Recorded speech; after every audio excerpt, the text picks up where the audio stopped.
दोस्तों, नेपाल में जो जेएनजी प्रोटेस्ट हुआ उसने पूरे साउथ एशिया का ध्यान खींच लिया था। अब ऐसी ही एक लहर भारत के अंदर भी दिखने लगी है और वो हो रही है लद्दाख में, जहां युवा बीजेपी और सरकार के खिलाफ खड़ा हो रहा है।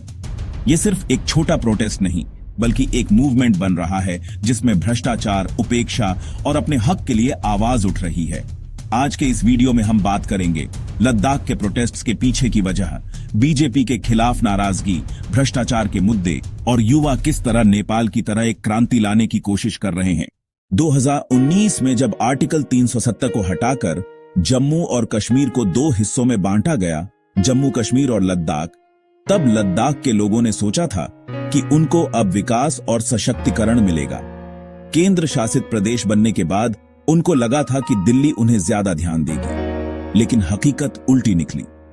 स्थानीय शासन कम हो गया, अपने चुने हुए प्रतिनिधियों की शक्ति छिन गई और अब निर्णय लेना दिल्ली के नौकरशाहों के हाथ में आ गया। लोगों को लगा उनकी आवाज दब गई है। यहीं से असंतोष शुरू होता है। ये जो प्रोटेस्ट हो रहे हैं वो पुराने जमाने की तरह सिर्फ रैलियों और भाषणों तक सीमित नहीं है। ये जेएनजी का प्रोटेस्ट है। इसमें सोशल मीडिया का पूरा इस्तेमाल हो रहा है। Instagram reels, Twitter x campaigns, YouTube vlogs, युवा अपनी आवाज सीधे दुनिया तक पहुंचा रहा है। बिल्कुल नेपाल के प्रोटेस्ट्स की तरह यहां भी मीम्स, नारों और क्रिएटिव पोस्टर्स का इस्तेमाल हो रहा है। जेएनजी को समझ आ गया है कि जमीन पर आवाज उठाओ और डिजिटल दुनिया में उसे बढ़ाओ, तभी सिस्टम हिलता है। सबसे बड़ी मांग है लद्दाख को छठी अनुसूची का संरक्षण दिया जाए।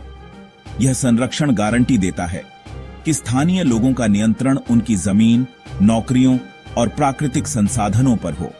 युवाओं का कहना है कि बाहरी लोग उनकी जमीन खरीद लेंगे, उनकी नौकरियां छीन लेंगे और उनकी संस्कृति खत्म हो जाएगी अगर उन्हें कानूनी सुरक्षा नहीं दी गई। उनकी दूसरी मांग है एक उचित निर्वाचित राज्य विधानसभा या निकाय हो जिसमें स्थानीय लोगों के पास निर्णय लेने की शक्ति हो, न कि सिर्फ दिल्ली के नौकरशाहों के पास। उन्हें अपना राजनीतिक प्रतिनिधित्व वापस चाहिए। जब लद्दाख को केंद्र शासित प्रदेश बनाया गया था, बीजेपी ने वादे किए थे कि लद्दाख को विशेष संरक्षण मिलेगा, लेकिन वो वादे सिर्फ कागज तक सीमित रहे। हर चुनाव से पहले बड़े बड़े वादे किए गए, पर बाद में कुछ भी नहीं हुआ। स्थानीय नेताओं को दरकिनार कर दिया गया। युवाओं को लगता है कि बीजेपी ने उन्हें सिर्फ वोट बैंक समझा और उनके भविष्य के साथ खेल किया। इस वजह से अब नाराजगी सिर्फ शासन की नहीं बल्कि बीजेपी के खिलाफ खुद एक आंदोलन बन गई है। अब सबसे जरूरी बात, भ्रष्टाचार। प्रदर्शनकारियों का कहना है कि बीजेपी शासन में लद्दाख में भ्रष्टाचार और भी ज्यादा बढ़ गया है। विकास के नाम पर करोड़ों के फंड घोषित होते हैं, लेकिन जमीन पर कोई काम दिखाई नहीं देता। बुनियादी ढांचे के प्रोजेक्ट्स आधे अधूरे हैं या सिर्फ कागजों पर ही चल रहे हैं। स्थानीय ठेकेदारों के बजाय बाहर के लोगों को ठेके दिए जा रहे हैं, जिससे पैसा दिल्ली या बड़े व्यापारिक घरानों की जेब में जा रहा है। युवाओं ने सोशल मीडिया पर दस्तावेज और आरटीआई आधारित सबूत भी साझा किए हैं। यह भ्रष्टाचार के आरोप ही हैं जिन्होंने प्रोटेस्ट को और भी आक्रामक बना दिया है। लद्दाख एक पर्यावरण संवेदनशील क्षेत्र है। हिमालय की एक खूबसूरत पहचान है, लेकिन विकास के नाम पर खनन, बांध निर्माण और पर्यटन परियोजनाओं को बिना स्थानीय सहमति के शुरू किया जा रहा है। इससे सिर्फ पर्यावरण खतरे में नहीं है, बल्कि लद्दाख की स्थानीय संस्कृति, बौद्ध मठ, पारंपरिक जीवन शैली और अनूठी विरासत भी खत्म होने का डर है। युवाओं के लिए यह सिर्फ विकास का मुद्दा नहीं, बल्कि अपनी मिट्टी, अपनी पहचान और अपने आसमान को बचाने का मुद्दा है।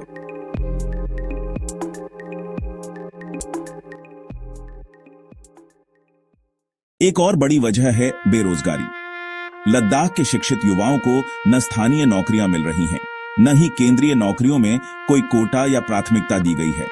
दिल्ली से वादे हुए थे कि युवाओं के लिए विशेष नौकरी योजनाएं आएंगी, लेकिन अभी तक सिर्फ फाइलों में बातें हो रही हैं।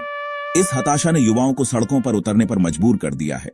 यह प्रोटेस्ट सिर्फ लद्दाख के लिए नहीं है, ये एक प्रतीक है कि अगर सरकार युवाओं को नजरअंदाज करेगी, अगर भ्रष्टाचार और उपेक्षा जारी रही, तो कल को अखिल भारतीय स्तर पर भी जेएनजी खड़ा हो सकता है। नेपाल के प्रोटेस्ट्स ने वहां की सरकार हिला दी थी और अब लद्दाख के प्रोटेस्ट्स भी एक बीज है जो पूरे देश में एक नई युवा क्रांति को जन्म दे सकता है। दोस्तों, लद्दाख के प्रोटेस्ट्स हमें यह दिखाते हैं कि युवा अपने हक के लिए चुप नहीं बैठने वाले। चाहे वो भ्रष्टाचार हो या राजनीतिक अधिकारों का मुद्दा या अपनी संस्कृति और जमीन की बात, जेएनजी अपना भविष्य सुरक्षित करना चाहता है। अब सवाल यह है, क्या बीजेपी सरकार इनकी आवाज सुनेगी या फिर नेपाल की तरह भारत में भी एक बड़ा जेएनजी मूवमेंट देखने को मिलेगा? आपको क्या लगता है, क्या लद्दाख का प्रोटेस्ट एक क्षेत्रीय मुद्दा है या पूरे भारत के युवाओं के लिए एक वेकअप कॉल? अपनी राय कमेंट सेक्शन में जरूर बताएं। और अगर आप चाहते हैं कि देश का युवा अपने हक के लिए खड़ा हो तो इस वीडियो को शेयर जरूर करें। कृपया सब्सक्राइब करें।